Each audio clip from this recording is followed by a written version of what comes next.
Hello students, welcome back to my channel. आज के इस वीडियो में हम सीखने वाले हैं top 10 tricks to solve chemical kinetics questions. Chemical kinetics के क्वेश्चंस को काफ़ी कम समय में इजीली कैसे सॉल्व करें, इसके लिए कुछ सिंपल ट्रिक्स सीखेंगे। तो बिना टाइम वेस्ट किए चलिए शुरू करते हैं इस वीडियो को। तो जो क्वेश्चन इस कैटेगरी के होते हैं, for a reaction 2NH3 forming N2 + 3H2 it is observed that, फिर रिलेशन डिफाइन करके दिए गए हैं इंस्टेंटेनियस रेट के रूप में।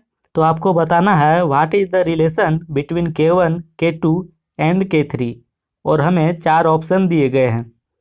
तो इस टाइप के क्वेश्चन को इजीली सॉल्व करने की ट्रिक क्या है? तो सबसे पहले आपको करना क्या है कि रिएक्शन को लिख लेना है 2NH3 फॉर्मिंग N2 + 3H2। इसके बाद देखिए कि आपके पास कौन कौन से टर्म हैं।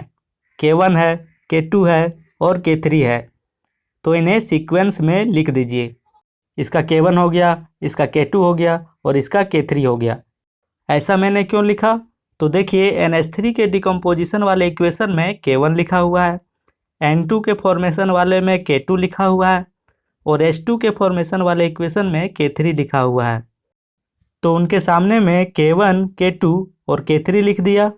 अब इन्हें इक्वल कर दीजिए, K1 = K2 = K3।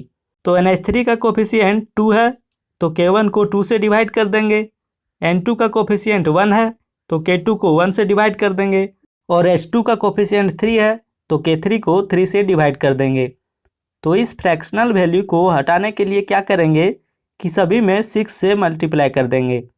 तो हो जाएगा 3K1 = 6K2 = 2K3। तो यह है हमारा K1, K2 और K3 के बीच का रिलेशन। तो ये एक सिंपल सा ट्रिक है। तो अब हमारा जो नेक्स्ट क्वेश्चन है वो एक्टिवेशन एनर्जी से रिलेटेड है। तो दिया गया है कि for a reaction taking place in 3 steps the rate constants are K1, K2 and K3। The overall rate constant K = K1, K2 divided by K3 if the energy of activation values for the first, second and third stages are respectively 40, 50 and 60 kilojoule per mole, then the overall energy of activation in kilojoule per moles is। तो इस type के questions को solve करने के लिए एक simple सा trick है। तो इसके लिए आपको करना क्या है कि जो ओवरऑल रेट कांस्टेंट K है वो दिया गया है K = K1 × K2 divided by K3।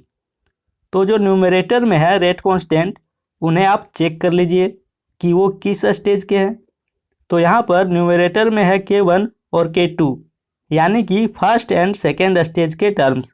तो इनके एक्टिवेशन एनर्जी को ऐड कर देंगे तो हो जाएगा EA1 + EA2 और डेनोमिनेटर पोजीशन में है K3 यानी कि थर्ड स्टेज का रेट कांस्टेंट। तो थर्ड स्टेज के एक्टिवेशन एनर्जी EA3 को माइनस कर देंगे। तो फाइनली हमें करना है EA1 + EA2 - EA3। तो हो जाएगा 40 + 50 - 60 = 30 किलोजूल पर मोल। तो ये था एक ट्रिक। अब मान लीजिए कि आपको दिया गया हो overall rate constant = K1, K2 divided by K3 to the power 1/3। तो इस केस में हम क्वेश्चंस को कैसे सॉल्व करेंगे? तो जो ये पावर है 1/3 उससे हम पूरे टर्म को मल्टीप्लाई कर देंगे। तो हो जाएगा 1/3 × EA1 + EA2 - EA3 = 1/3 × 40 + 50 - 60 = 1/3 × 30 = 10 किलोजूल पर मोल। अब अगला जो हमारा ट्रिक है वो जीरो ऑर्डर रिएक्शन के लिए है।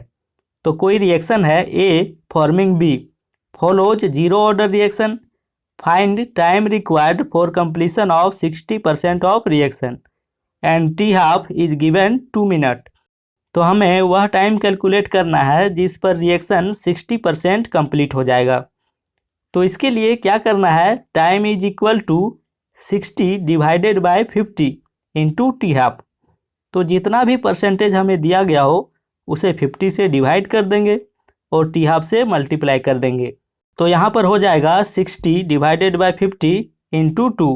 इसे सॉल्व करने पर आता है 2.4 मिनट। अगर रिएक्शन इस टाइप का हो 2A फॉर्मिंग B तो उस केस में हम क्या करेंगे, हाफ से मल्टीप्लाई कर देंगे। तो हो जाएगा half into 60 divided by 50 into 2। इसे सॉल्व करने पर आता है 1.2 मिनट। तो जनरली हम फॉर्मूले को इस टाइप से भी रिप्रेजेंट कर सकते हैं, t equals to 1/n into x by 50 into t half, where x is the value of percentage given in the question. Next जो हमारा ट्रिक है वो फर्स्ट ऑर्डर रिएक्शन के लिए है। तो हमारा क्वेश्चन है, for a first order reaction half life time is 3 minute, calculate the time required to complete 90% of the reaction. तो इस टाइप के क्वेश्चंस को सॉल्व करने के लिए एक आसान सा ट्रिक है। अगर t 90% निकालना हो, t 99% निकालना हो, t 99.9% निकालना हो या फिर t 99.99% निकालना हो, तो सभी में करेंगे हम 10/3 इंटू टी हाफ। अब देखिए 90% जो नंबर है इसमें कितने 9 डिजिट है, एक 9 डिजिट है, तो इसे 1 से मल्टीप्लाई कर देंगे। ठीक इसी तरह से 99% में कितने 9 डिजिट है, 2 है, तो इसे 2 से मल्टीप्लाई कर देंगे। 99.9% में 3 है, तो इसे 3 से मल्टीप्लाई कर देंगे। और 99.99% में 4 डिजिट है, तो इसे 4 से मल्टीप्लाई कर देंगे। अब इन रिलेशंस का यूज करके टाइम इजीली कैलकुलेट कर सकते हैं। तो हमारा जो क्वेश्चन था t 90% के लिए था, तो t 90% हो जाएगा 10/3 इंटू टी हाफ इंटू 1, और टी हाफ दिया गया है 3 मिनट, तो हो जाएगा 10/3 इंटू 3 इंटू 1। इसे सॉल्व करने पर आता है 10 मिनट। नेक्स्ट जो हमारा ट्रिक है वो है trick to find order of reaction if rate constant is given. अगर हमें रेट कांस्टेंट दिया गया हो तो हम ऑर्डर ऑफ रिएक्शन को कैसे निकालेंगे। तो इसके लिए ट्रिक है order of reaction equals to power of litre minus power of time. तो चलिए इसे कुछ एग्जांपल्स की हेल्प से समझते हैं। जैसे कि हमें रेट कांस्टेंट दिया हुआ है k equals to 6.7 into 10⁻⁻4 mole per litre पर सेकेंड। ये हमें रेट कांस्टेंट की कुछ वैल्यू दी गई है। अब इसके हेल्प से हमें ऑर्डर ऑफ रिएक्शन फाइंड करना है।